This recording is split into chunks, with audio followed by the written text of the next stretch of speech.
Hey everyone, Scoop Scientist here. Today I'm going to create some plasma using just a microwave and a light bulb. So let's do it.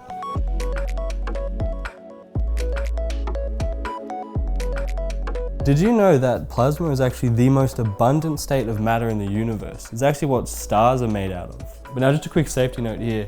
I'm going to start with these two smaller light bulbs and see if they work.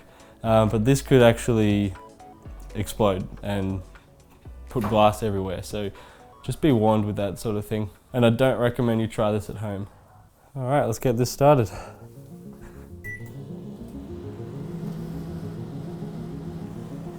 Oh, here we go, here we go. Let's add some more time to it. It's just starting to twinkle a bit. There you go, now it's time for the big light bulb. Curious to see what this one does. If it's a little bit more than twinkling, that would be really good.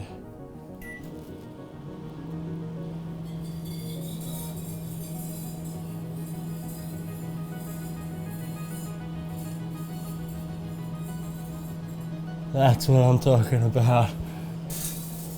Ooh. Okay, let's stop that. Far out. Oh, it's welded it to the bottom of the microwave. There we go. That's quite hot. So you can see my reflection there. But check out all this, like, what it's done to the, I assume that's a metal lining, and so it would have created a lot of sparking within that. And that's, it's now made it kind of really patchy, and quite cool actually.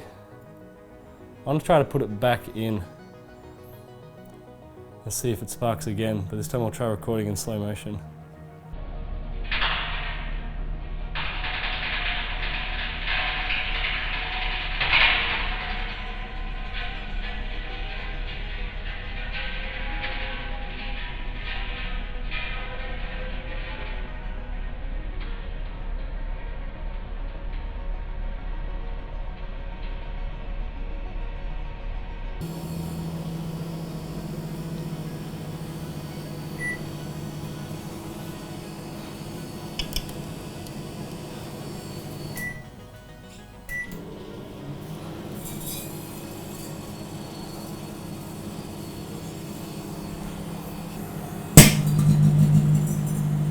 Whoa.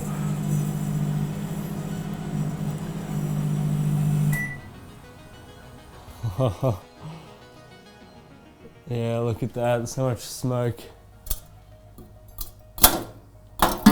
It's welded again to the bottom, and check this out, look at this bulge here.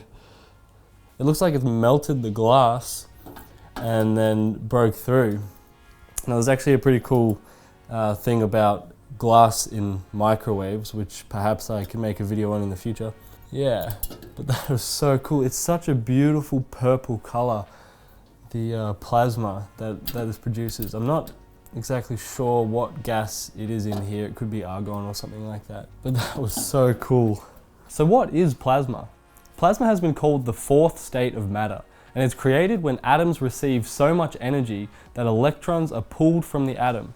And because electrons are negatively charged, that means it leaves the atom as a positively charged ion. Then those now free moving electrons can collide with other atoms, causing those atoms to lose electrons, and this leaves a soup of free moving electrons and positive ions, and that's what we call plasma. Microwave radiation is non-ionizing, which means it doesn't have enough energy to rip electrons from atoms, creating ions. X-rays and gamma rays are examples of radiation that can do that. But inside the light bulb, there is a tungsten filament. Now this is a very small piece of metal, and most metals, including tungsten, actually have free electrons that are loosely bound to the atoms. And microwaves, they create an oscillating electromagnetic field.